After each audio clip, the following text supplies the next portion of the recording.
Nashville, Tennessee, 1974. The music industry is a patriarchy built on whiskey, handshakes, and predatory contracts. It is a town where talent is the fuel, but businessmen hold the keys.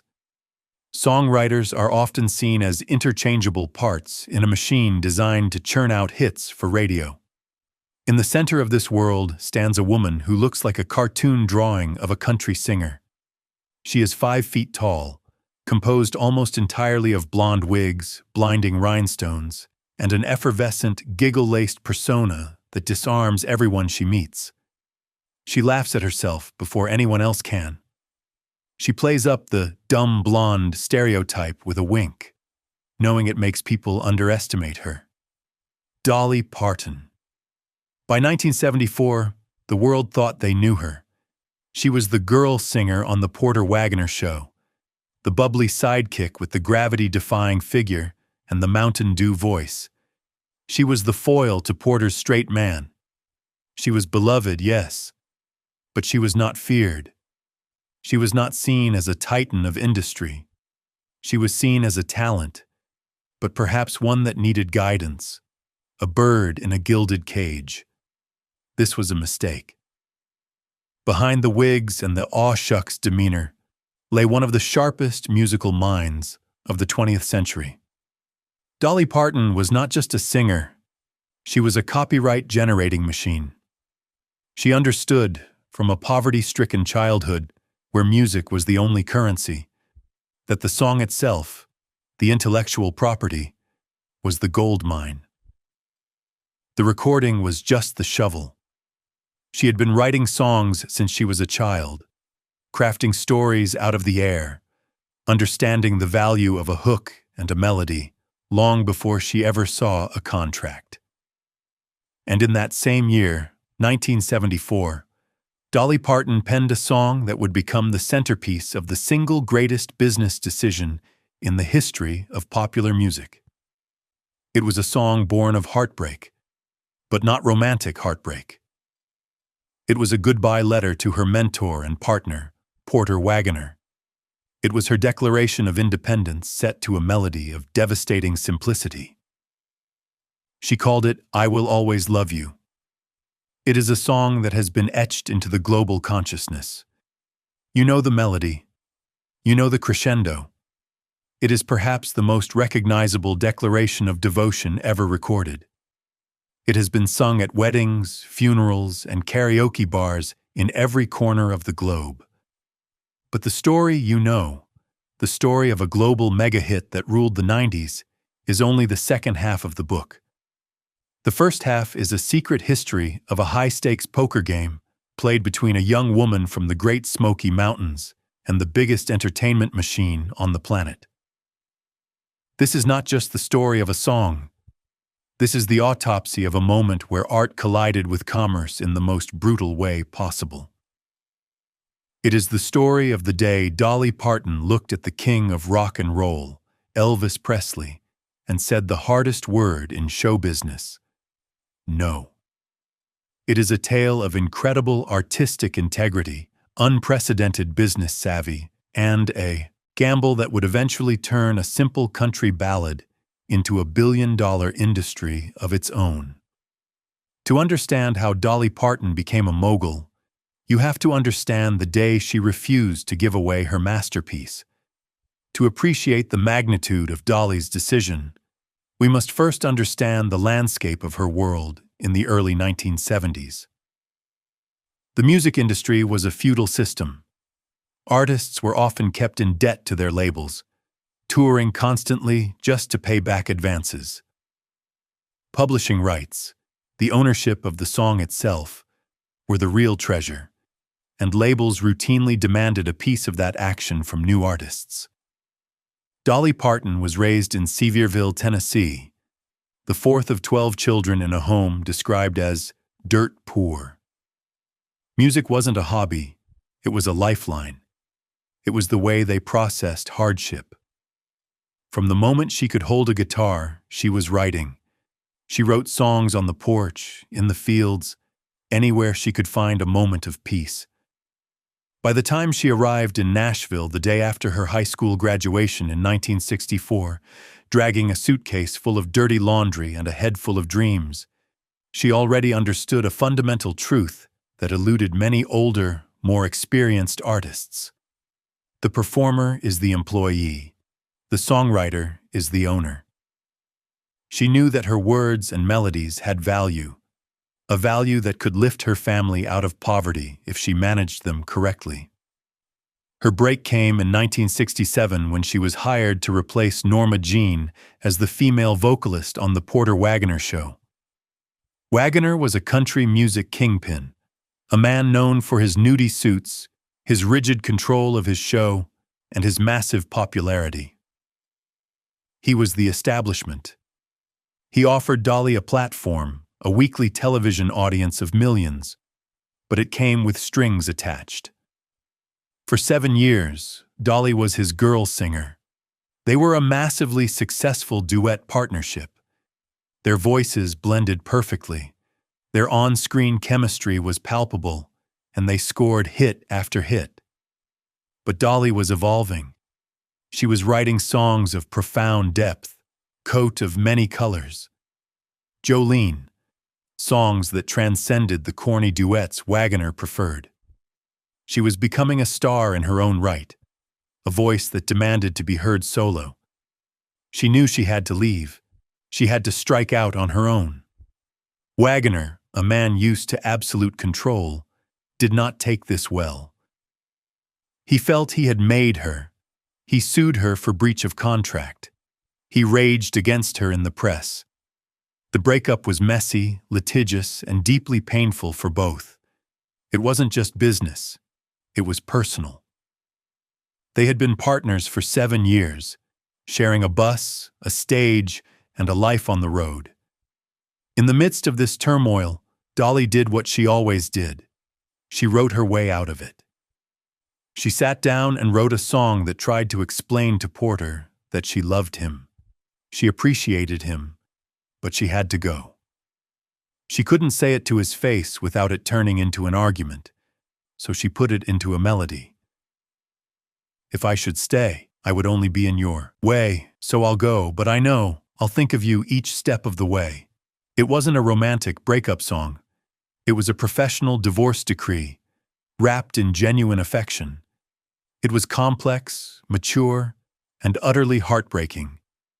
It acknowledged the debt she owed him while asserting her need for freedom. When she played it for Wagoner in his office, this hardened man of the industry burst into tears. He told her it was the best song she'd ever written. He agreed to let her go, provided he could produce the record. It was the only way he could let her leave, by helping her launch the ship that would sail away from him. Dolly recorded her version in June 1973. It was released in 1974 and went to #1 on the country charts. It was a hit. It was her hit. It was the song that bought her freedom. It established her not just as a solo star, but as a songwriter of the highest caliber. The song had already done its job. It had served its purpose. It had closed a chapter. But the song was not done with her.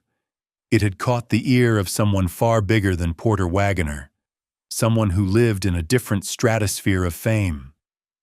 Across town, or perhaps across the ether of the music world, the song had reached Elvis Presley. By 1974, Elvis was deep into his Vegas era. He was still the king, still a massive concert draw, but his recording career was spotty. He was looking for material. He was looking for songs that could match the operatic grandeur of his voice, songs that could fill a showroom. He was drawn to big, emotional ballads, songs that allowed him to unleash the full power of his instrument. When Elvis heard Dolly's simple country waltz, he didn't hear a goodbye to Porter Wagoner. He heard a masterpiece waiting for the Presley treatment. He heard a song he could imbue with his trademark gospel-tinged melodrama. He heard a potential standard. For a songwriter in Nashville in the 1970s, having Elvis Presley record your song was the holy grail. It wasn't just about the royalties, which would be significant. It was the validation. It was the cultural stamp of approval. It was the moment you went from being a hillbilly songwriter to a composer of standards. It meant you had arrived. It meant your song would live forever. Dolly got the call. Elvis wanted to cut the song. The excitement was unimaginable. Dolly has described her reaction. "I was so excited, I told everybody. They were all so excited for me." She pictured it. She could hear his voice soaring over the chorus. She knew, instinctively, that he would crush it. He would take her very personal song and make it universal. She imagined the records flying off the shelves. She told her family. She told her band. It was happening. The king was going to sing her song. The session was booked. Elvis was going into the studio. Dolly was prepared to go down and watch history happen. She was ready to meet the king. And then, the phone rang again. The call came from Colonel Tom Parker. To understand the weight of this phone call, you have to understand the colonel. He was not a manager in the modern sense. He was a Svengali. A mysterious Dutch-born carnival barker who had illegally immigrated to the U.S. Parker treated Elvis not as an artist, but as a carny attraction. He was a shrewd, ruthless businessman who had guided Elvis's career with an iron fist. His business philosophy was simple, brutal, and non-negotiable. Elvis owns everything. Or at least Elvis gets a piece of everything. The rule was known in the industry as the Hill and Range deal, named after the publishing company Parker used. If Elvis recorded your song, you didn't just get the mechanical royalties from the record sales. You had to give up 50% of the publishing rights, the ownership of the song itself, to Elvis's company. This meant that for every dollar the song earned in the future, half would go to Elvis and the colonel. For most songwriters, this was a deal with the devil they were happy to make. Half of a massive Elvis hit was worth far more than 100% of a song nobody heard. It was the industry standard for the king. You paid the toll to cross the bridge. Songwriters lined up around the block to give away their rights just for the chance to have Elvis sing their words. It was the price of admission to the biggest show on earth. The colonel called Dolly. He was polite but firm. He told her how much Elvis loved the song. He told her the session was set. He told her how Elvis had been singing it to Priscilla, and then, almost as an afterthought, he dropped the hammer. "Now, you know we don't record anything with Elvis unless we have the publishing, or at least half the publishing." Dolly Parton froze. She was sitting in her office. She was young. She was still establishing her solo career. She was talking to the most powerful manager in the world about the biggest star in the world. The pressure to say yes was astronomical. It was a guaranteed fortune. It was a guaranteed legacy. All she had to do was sign the paper. Everyone around her would have told her to sign. Her bank account would have told her to sign. But Dolly Parton knew something the colonel didn't.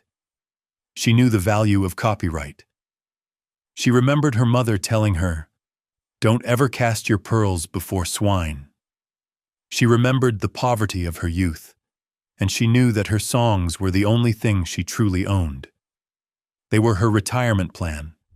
They were her legacy.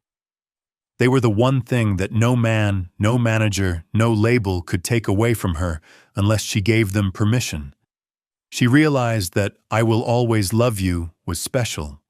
It wasn't just another track. It was a pearl, and she wasn't going to cut it in half. Not even for the king. She took a breath, and she said, "Well, then I can't do it." The silence on the other end of the line must have been deafening. The colonel was not used to hearing no, especially not from a young female country singer. "I think you made a mistake," the colonel reportedly said, his voice dropping an octave. This is Elvis Presley. He was invoking the name like a spell, expecting her to crumble. I can't do it, Dolly repeated, her voice steady despite the shaking in her hands. I've already published it. That's my money. That's for my family. I can't give you half the publishing. The colonel was stunned. He wasn't used to being told no. He tried to persuade her.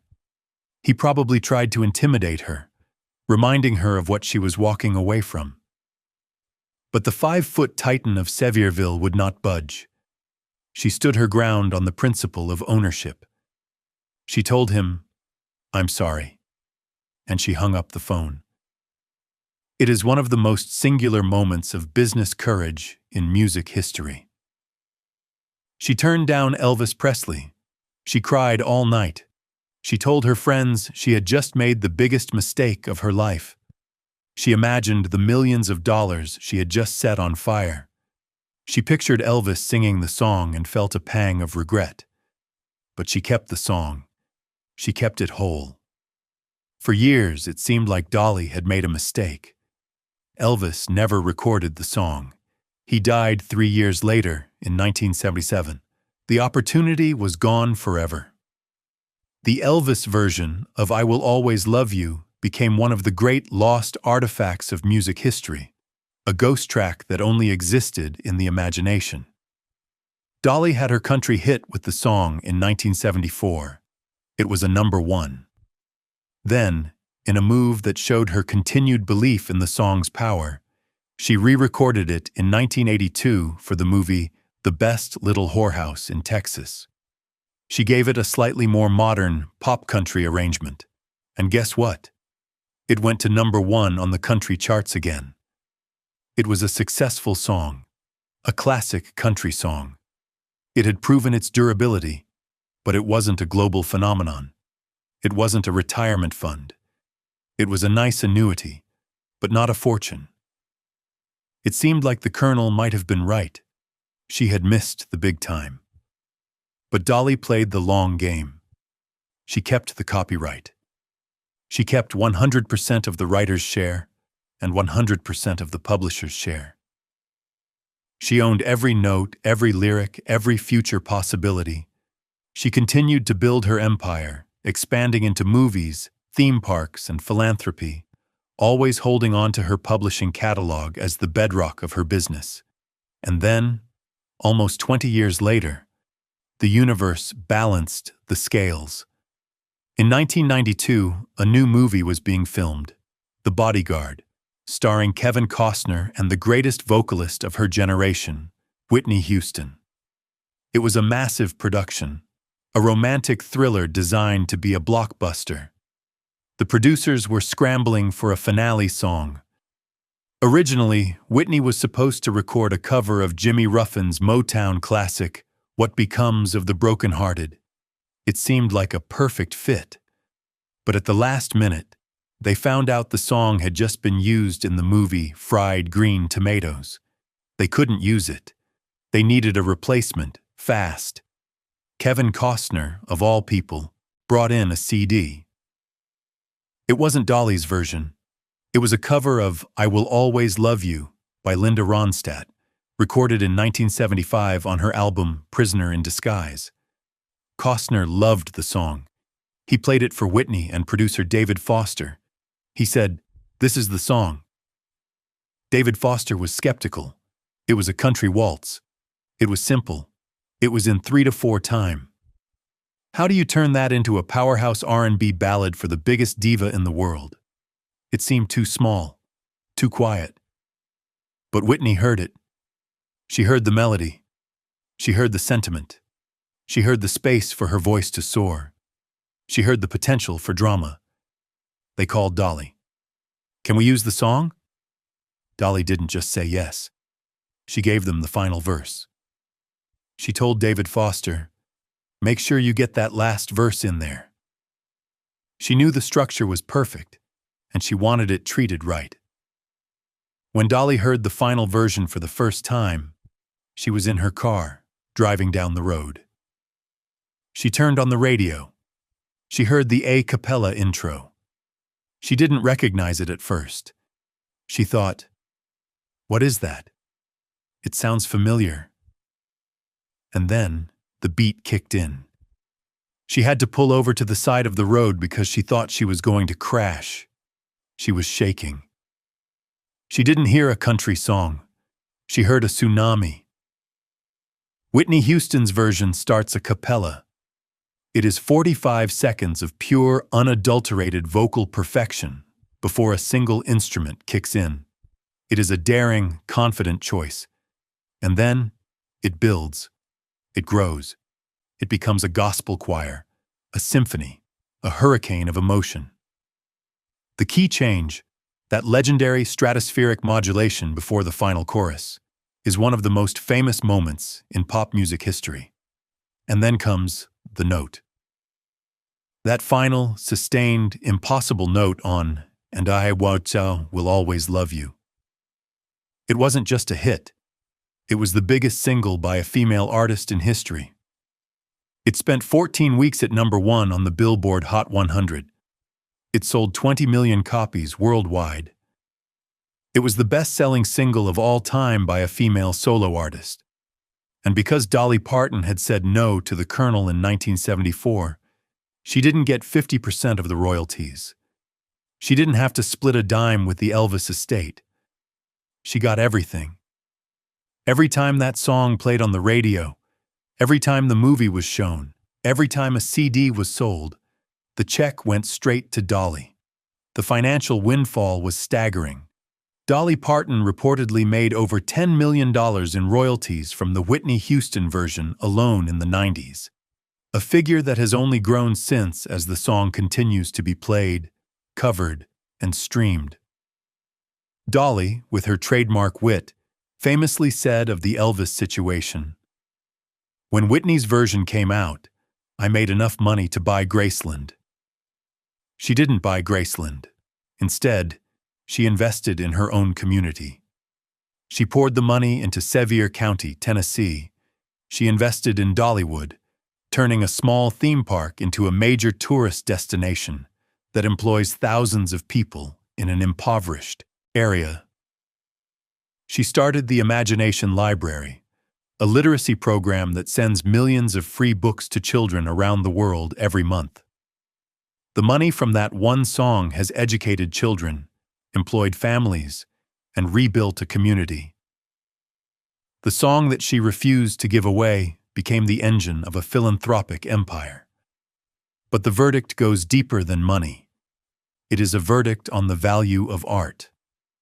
By refusing to let the Colonel bully her, Dolly Parton established a precedent. She proved that the creator is the ultimate owner. She showed that a young woman from the mountains could out-negotiate the sharks of the industry simply by knowing her own worth. She proved that patience is a business strategy. It's a what if that haunts music nerds.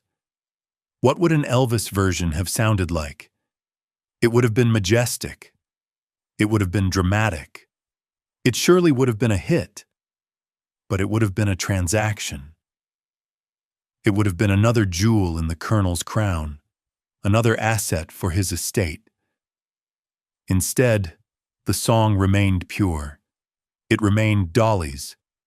And because it was hers, she was able to lend it to Whitney, who turned it into something Elvis never could have imagined.